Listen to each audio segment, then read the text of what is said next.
Heaven's headlines, Bible stories, Ezekiel 37, 1-14. The creepiest resurrection in history. Imagine standing in the middle of a valley, completely covered in bones, not a few bones, not an old graveyard, but bones everywhere, bleached white by the sun, scattered across the ground in every direction. No life, no movement, just silence. And the reminder that something terrible happened here long ago. This is the strange and unforgettable vision given to the prophet Ezekiel, one of the most unusual moments recorded in the Bible.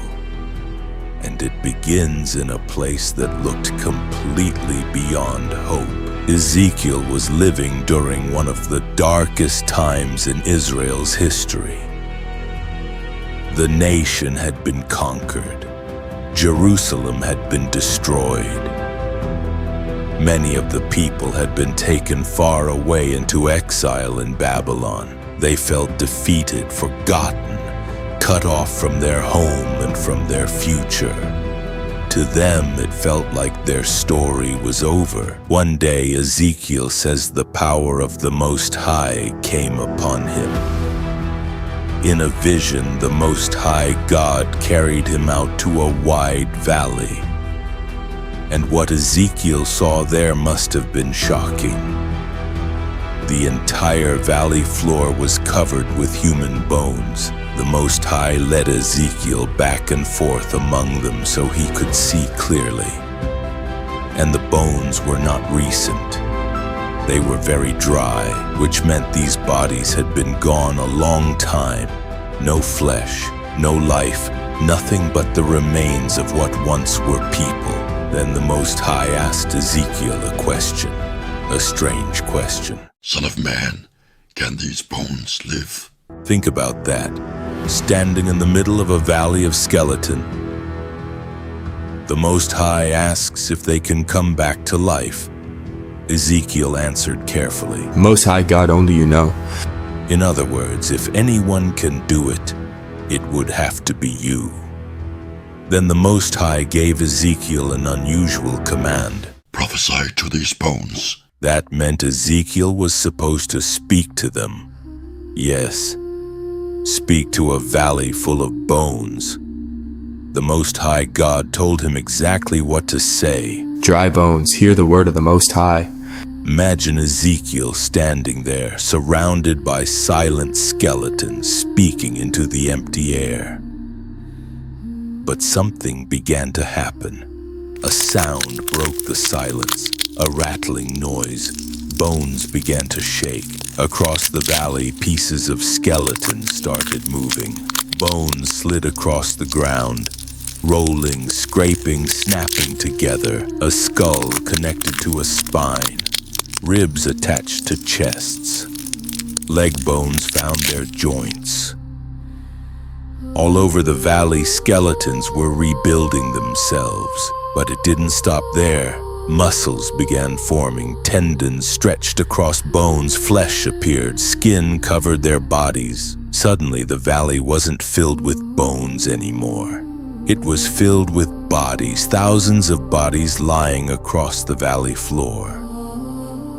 But there was still one problem. They were not alive. They looked like people, but they had no breath. Then the Most High spoke again. Prophesy to the breath. In the Bible, the word for breath also means spirit. Ezekiel was told to call the breath from the four winds, so he spoke again.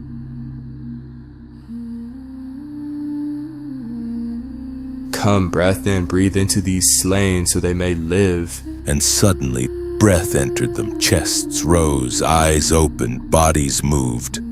One by one, they stood up. What had been a silent field of bones was now something completely different. An enormous army stood on its feet, alive.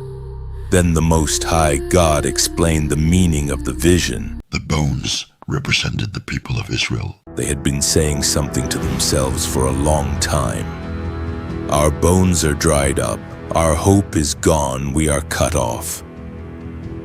In other words, they believed their future was finished. But the Most High told Ezekiel to deliver a message to them. I will open your graves and bring you back to life. I will bring you back to the land of Israel, and I will put my spirit in you, and you will live. The Valley of Bones was a picture of a nation that felt dead. But the Most High God was showing something powerful. What looks completely lifeless to us is not impossible for Him.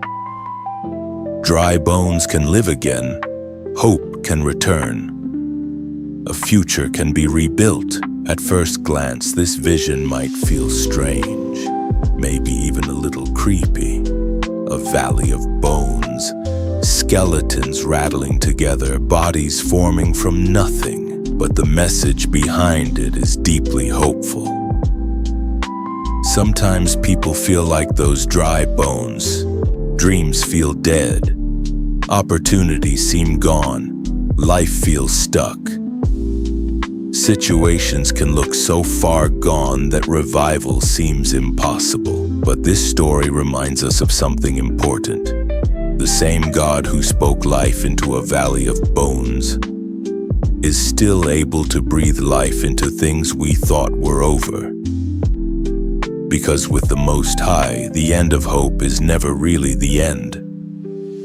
Sometimes, it's just the beginning of resurrection. Thanks for watching. Don't forget to like, share, and subscribe.